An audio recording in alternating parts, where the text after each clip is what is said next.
Welcome back students.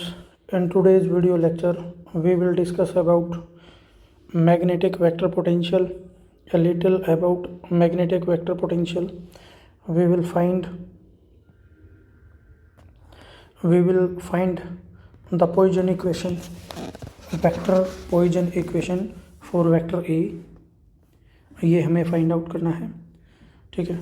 और Laplace equation ये भी हमें फाइंड आउट करनी है। तो ये अपना मोटिव है इस लेक्चर का, और इसको हम अंडरस्टैंड करेंगे कि ये इलेक्ट्रिसिटी में किसके एनालॉगस है और कैसे इसको फाइंड आउट करेंगे। तो देखिए, ये मैंने एक छोटी सी चीज़ यहाँ पे लिखी हुई है। इलेक्ट्रिसिटी में जो इलेक्ट्रिक फील्ड है ई, हम उसको रिप्रेजेंट कर सकते हैं as gradient of negative of gradient of potential. ये कह रहा है कि जैसे हम इसको लिखते हैं electric field equal to minus dV/dr, ये जनरल फार्मूला हम स्टडी करते हैं। अगर मान लो मोर देन ये जो r का कंपोनेंट, e का कंपोनेंट फाइंड आउट कर रहे हैं आप, ये रेडियल कंपोनेंट है, ठीक है। तो ऐसे ही एंगुलर कंपोनेंट भी हो सकता है। अब यहाँ पर आ जाओ, अगर मैं इस ये हमारे पास डिफरेंशियल फॉर्म है, और डिफरेंशियल फॉर्म किसकी है, ये वाली, ये गोज लॉ की डिफरेंशियल फॉर्म है। क्योंकि गोज लॉ क्या कहता है, E.ds over closed surface this is equal to charge enclosed in the volume enclosed by the close surface S divided by 1/ε0, इस तरीके से। और अगर मैं चार्ज की वैल्यू पुट कर दूं और यहाँ पे गोज डाइवर्जेंस थ्योरम यूज़ कर लूँ, ठीक है, तो मैं इसको इसके डिफरेंशियल फॉर्म में लिख सकता हूँ इस तरीके से। इसके लिए सेपरेट वीडियो लेक्चर है, आप देख लेना, ठीक है। आपको टाइप करना है ये एक्सप्रेशन समझने के लिए, differential form of Gauss law, ठीक है। तो अभी देखो, तो ये हमारे लेक्चर का कंसर्न नहीं है। तो क्लास ये है differential form of Gauss law. अब देखिए, यहाँ पे अगर मैं ई की वैल्यू सब्स्टिट्यूट कर देता हूँ, यहाँ पे इस इक्वेशन को उठा करके गॉस लॉ की डिफरेंशियल फॉर्म में पुट कर दूँ मैं, ठीक है, तो मेरे पास आ जाती है पॉइसन इक्वेशन, ठीक है। और पॉइसन इक्वेशन क्या है, लैप्लासियन ऑपरेटर ओवर वी क्या है हमारा, वी है scalar potential, scalar electric potential, ठीक है। This will be equal to negative of 1/ε0 times of the charge density enclosed by the volume V in the close surface S, ठीक है।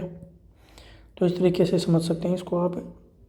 अगर मान लो आपका स्पेस है वो चार्ज फ्री हो, तो आपकी चार्ज डेंसिटी क्या हो जाएगी, 0, राइट हैंड साइड आपकी 0 हो जाएगी, and you will get this relation.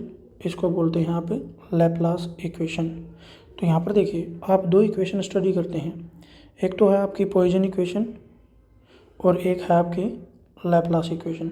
Same equation आप राइट कर सकते हैं मैग्नेटिक वेक्टर पोटेंशियल के लिए। तो आइए देखते हैं मैग्नेटिक वेक्टर पोटेंशियल क्या है। तो मैग्नेटिक वेक्टर पोटेंशियल भी आपका एक मैथमेटिकल कॉन्सेप्शन है। आप इसका यूज़ कर सकते हैं किसको इवेलुएट करने के लिए, मैग्नेटिक फील्ड को इवेलुएट करने के लिए। कैसे इवेलुएट करेंगे, अगर आप मैग्नेटिक वेक्टर पोटेंशियल ए का आप कर्ल फाइंड आउट करेंगे, तो ये आपको क्या प्रोवाइड करेगा, ये आपको मैग्नेटिक फील्ड प्रोवाइड करेगा बी। क्लियर। तो अब देखो, तो वेक्टर ए को कैसे डिफाइन कर सकते हैं, vector A it is a vector whose curl, जिसका कर्ल आपको क्या देगा, मैग्नेटिक फील्ड प्रोवाइड करता है, ठीक है। तो अब देखो, अब आपने एक लास्ट स्टडी किया है, तो अब देखो बेसिक आइडिया यहाँ पे क्या है हमारे पास। इलेक्ट्रिसिटी में ही जाएंगे दोबारा से। तो इलेक्ट्रिसिटी में ये जो दो इक्वेशन आपने स्टडी की, Poisson equation and Laplace equation, ये हमारी आती हैं किसके लिए? चार्ज डिस्ट्रीब्यूशन के लिए। चार्ज डिस्ट्रीब्यूशन, ठीक है। तो इलेक्ट्रिक पोटेंशियल यानी कि वी का कोज क्या है? चार्ज है, ठीक है। और इसका जो डिस्ट्रीब्यूशन है वो आप किससे रिप्रेजेंट करते हैं? वॉल्यूम चार्ज डेंसिटी से। तो इसी तरीके से अब हम मैग्नेटिक फील्ड में, और ये देखिए ये पोटेंशियल, इलेक्ट्रिक पोटेंशियल जो है ये आपको क्या प्रोवाइड करता है? ई प्रोवाइड करता है। सेम टाइप का मामला आप सेट करें मैग्नेटोस्टैटिक में। जब ये चार्ज मूव करेगा तो क्या बनेगा? करंट। करंट को आप किस स्टडी में, किसकी टर्म में स्टडी कर सकते हैं? J.ds। यहाँ पर अगर आओ आप तो चार्ज को आप क्या लिख सकते हैं? करंट डेंसिटी का वॉल्यूम इंटीग्रल करेंगे तो हमारे पास क्या आ जाएगा? चार्ज आ जाता है। ये जो करंट है, इस करंट की वजह से क्या है हमारे पास? मैग्नेटिक वेक्टर पोटेंशियल है। और ये आपको क्या प्रोवाइड करेगा? ये आपको मैग्नेटिक फील्ड प्रोवाइड करेगा। तो सेम वे में, ऑलमोस्ट सिमिलर वे में आपको इसकी स्टडी करनी है।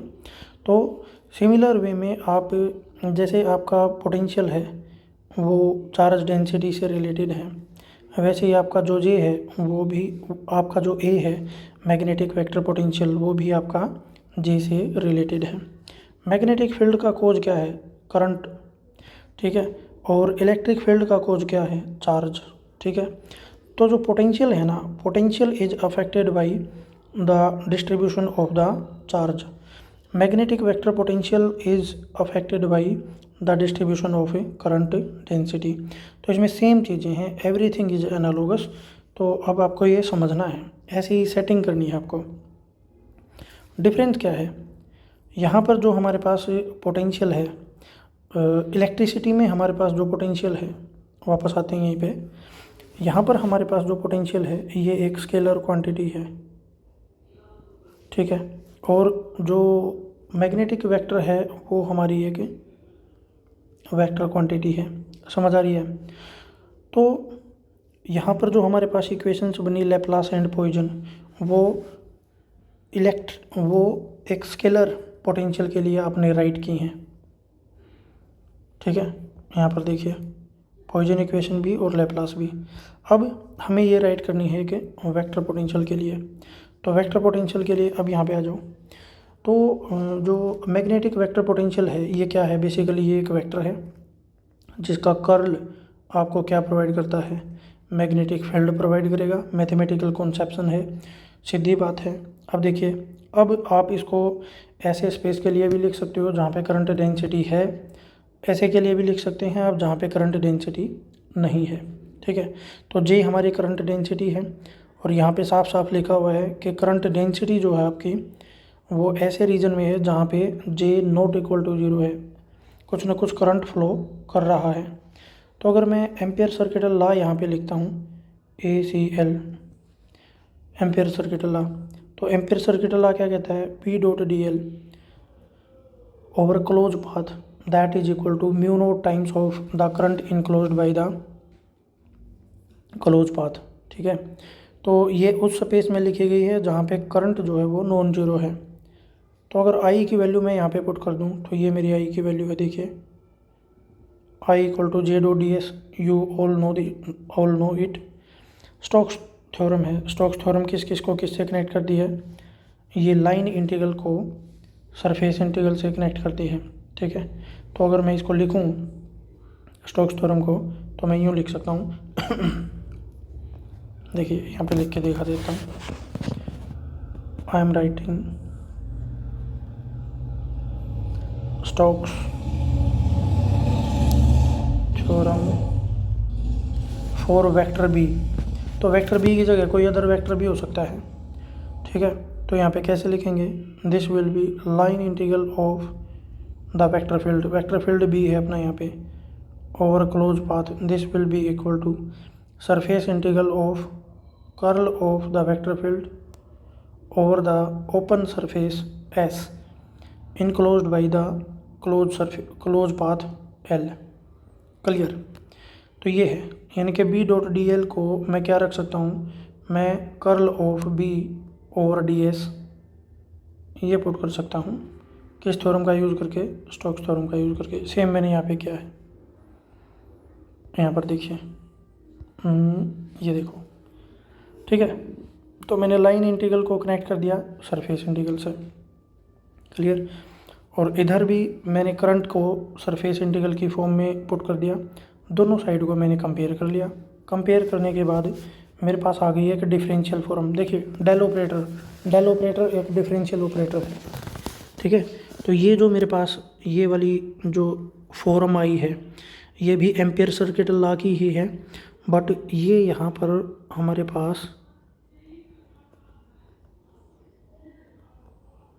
डिफरेंशियल फॉर्म है। क्लियर। तो अब देखो, अब मैं इसको मॉडिफाई कर लेता हूँ। इसको मॉडिफाई करने के लिए अब b की वैल्यू सब्स्टिट्यूट कर देनी है। b की वैल्यू क्या है हमारे पास, कर्ल ऑफ a के इक्वल है, b equal to curl of a है। तो यहाँ पर मैंने देखिए b की जगह क्या लिख दिया, कर्ल ऑफ a। अब यहाँ पे आप वेक्टर आइडेंटिटी यूज कर लेंगे। वेक्टर आइडेंटिटी 7-8 हैं जो आपको पता होनी चाहिए, बहुत इंपॉर्टेंट हैं ये, ठीक है। किसी वीडियो लेक्चर में मैं बताऊंगा ये कौन सी हैं। अब देखिए आगे, अब मैं क्या करता हूँ यहाँ पे 132 minus 123 a cross b cross c, ये फार्मूला यूज़ करके, ये आइडेंटिटी यूज़ करके यहाँ पर आ जाओ। मैंने इसको ओपन कर दिया, इस इतने फैक्टर को ओपन कर दिया।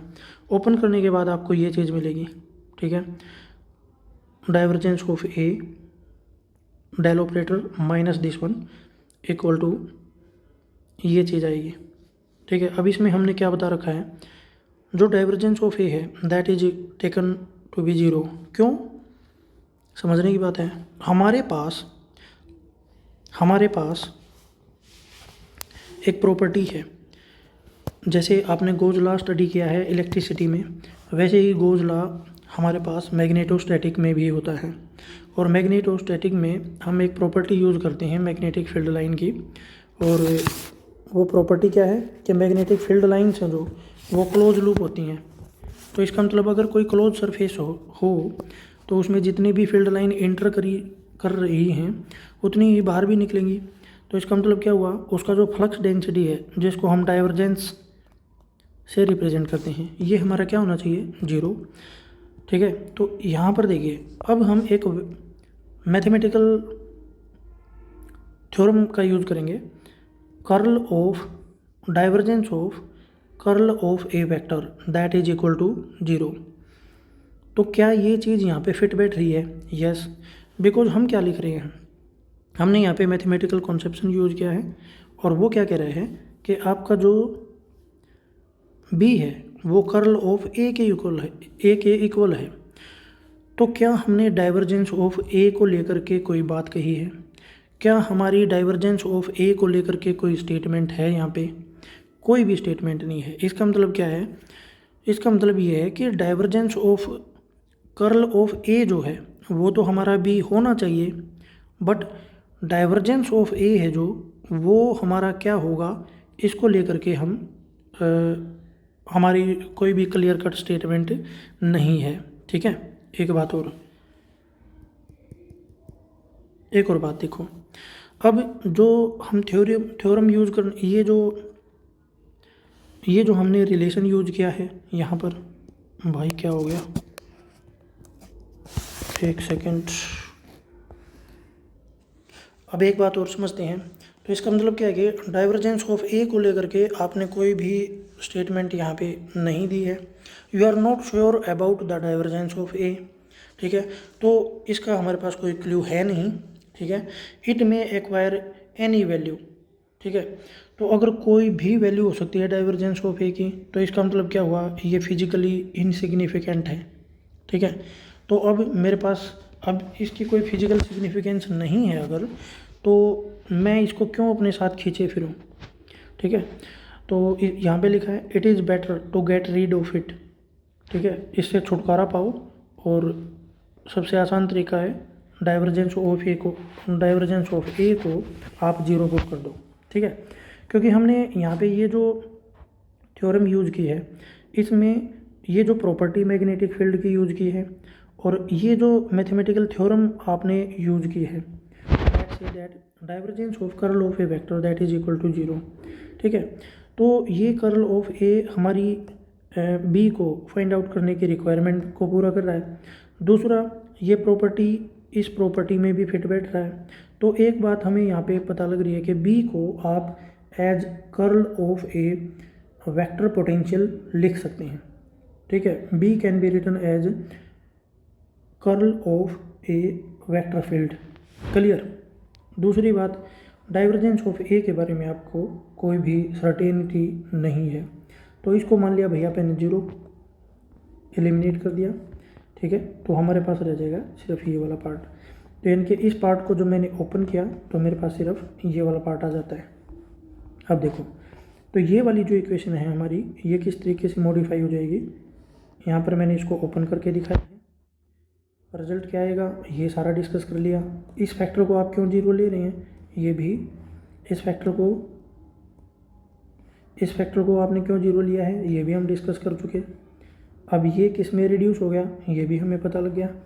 तो हमारी ये वाली जो इक्वेशन है ऊपर वाली, ये वाली जो इक्वेशन है, ये इक्वेशन इसमें रिड्यूस हो गई ये वाली, यानी कि हमारी ये वाली इक्वेशन बन गई।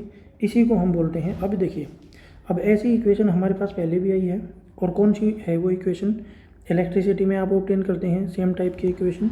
मैं इसको फेंट कलर में लिख देता हूँ। यहाँ पे हमारे पास आती है curl del square V, this is equal to minus rho is the volume charge density divided by epsilon naught. और ये होती है हमारे पास scalar Poisson equation. It is written for electric potential which is a scalar quantity. और same result हमारे पास magnetostatic में मिलता है, but this is written for two vectors. यहाँ पर दोनों चीज़ रो भी और वी भी, ये दोनों के दोनों हमारे पास क्या हैं, स्केलर पैरामीटर हैं। और A and J these both are vector parameter. तो इसको मैं बोलता हूँ vector Poisson equation, clear. For magnetic vector potential A, तो ए और जे ये मैंने बताया इसका एनालोगस, ये पैरामीटर्स मैं पिछली उसमें डिस्कस कर चुका हूँ। अब देखिए, जब हमारे पास यहाँ पर पॉइजन इक्वेशन आई थी ये वाली, अगर मेरा जो स्पेस है वो चार्ज फ्री है, यानी कि मेरे पास वॉल्यूम चार्ज डेंसिटी जीरो हो, तो मैं इसको इस तरीके से लिख सकता हूँ। और ये एक अदर फॉर्म बन जाती है that was specifically discussed bye Laplace, इसको लैप्लास इक्वेशन बोलते हैं। इसी तरीके की इक्वेशन हमारे पास यहाँ पे बन सकती है।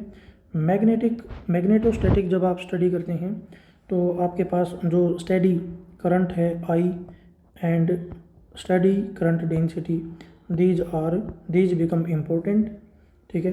तो इन्हीं की वजह से आपका बी आता है, ठीक है, जिसको आप स्टडी करते हैं ए की टर्म में। ये हमारी इक्वेशन आ गई भाई, ठीक है।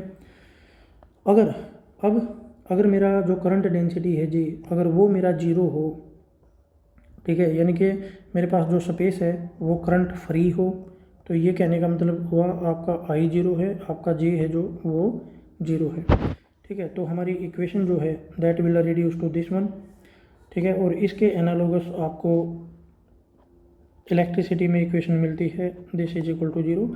इसको बोलते हैं Poisson equation for scalar potential. और ये जो हमारे पास आई है this is the Laplace equation for scalar potential, scalar electric potential, है ना। और ये आ गई हमारे पास लैप्लास इक्वेशन, किसके लिए ये है, मैग्नेटिक वेक्टर पोटेंशियल के लिए। So class, I hope all things are clear to you. This is the lecture which I have delivered. I hope you find the lecture informative. For more lectures, stay with me, share and subscribe my channel, and you can comment, you can ask me any question. Later or sooner I will definitely reply and develop a habit to understand the concept so that you can develop your interest in physics. It is very lovely subject and ये मर्द subject है भाई। आपको अगर physics पढ़ने में मज़ा आ गया तो ज़िंदगी काटना बहुत आसान हो जाएगा। ठीक है, so good night, sweet dreams, stay tuned with me, you will find next lecture very soon. Thank you.